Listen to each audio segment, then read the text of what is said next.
Hi, I'm Jess and welcome to Miss Physio. Today what I'd like to have a chat to you about is the method that you're using to assess your weight loss journey or to assess your progress. Now you probably know what it feels like to have that horrible feeling when you look down at the number on the scales. Think post-Christmas. You've had a great time celebrating with your family and friends, and you know that your clothes are probably starting to get a little bit tighter. You're probably thinking, what's the damage? So you muster up all the courage that you've got and you jump onto the scales. And when you look down, you panic because you're the heaviest that you've ever been. You tell yourself that you really need to do something and you need to do something fast. In your state of panic, you resort to something like a protein-only diet, or you resort to shakes. Things go along okay for the first few days. You feel that you can stick to the diet and you actually can feel yourself losing weight, so you're really happy. After about 5 days, you finally decide that it's time to jump back on those scales and see how you've gone. To your delight, you've lost 2 kilos. You feel fantastic. Woohoo! You do a little dance and you think to yourself, well, if I can just keep going along like this, I'll get to my ideal number that I've always wanted to be. But then life starts to slowly happen.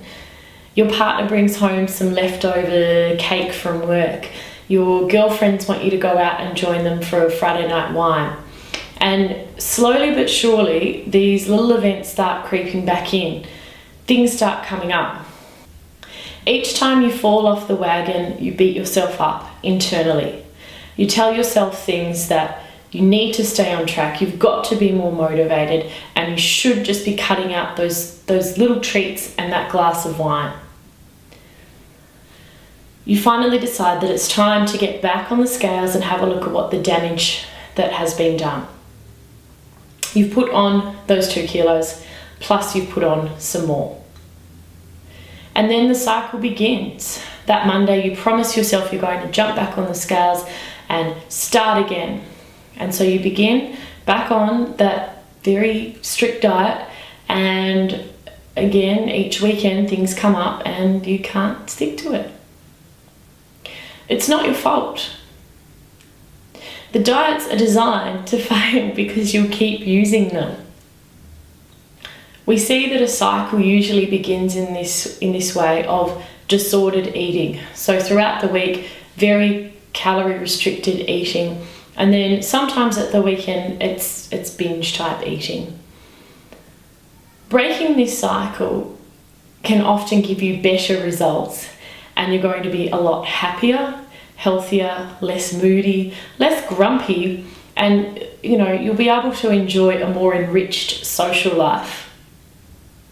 What I would suggest that you do is that you put your scales away and start tracking your progress using a tape measure or taking photographs of yourself. So you can just take a measurement around your waist, and the photographs you can take a little bit of a selfie of yourself in the mirror and use that each week to see what your progress is.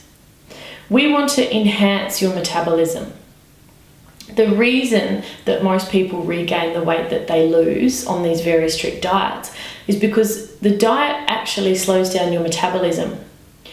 On the scales, when you lose weight, you're losing a combination of muscle mass as well as fat. Ladies, when we lose muscle, it's not a good thing. That means our metabolism is getting slower. It makes us prone to gaining weight. It also makes our appearance look a lot softer. It makes our bones a lot thinner. Also, when you're on a really calorie restricted diet, you're going to decrease your metabolism as well. It's an evolutionary way that we've adapted so that we could survive for thousands of years. Sensible eating and using a metabolic enhancement system such as Miss Physio is a fantastic way to eat. Prioritizing protein, because it actually takes your body work to break down protein, so that can speed up your metabolism. The other thing is including nuts into your diet. They've been shown to help with enhancing your metabolism, and they'll also help keep you feeling satisfied when you've been eating, so you won't have that sense of feeling hungry all day. Number 3, you could also include fish oil, which has been shown to help increase your metabolism even further. I would suggest that you include strength training into your exercise regime rather than using cardio as your priority or aerobic type activity.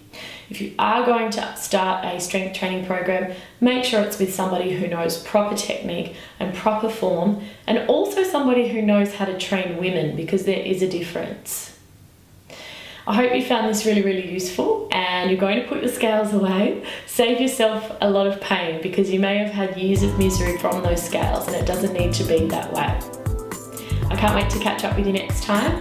Feel free to leave your replies below and let me know what you think of the video. Thanks so much. Bye.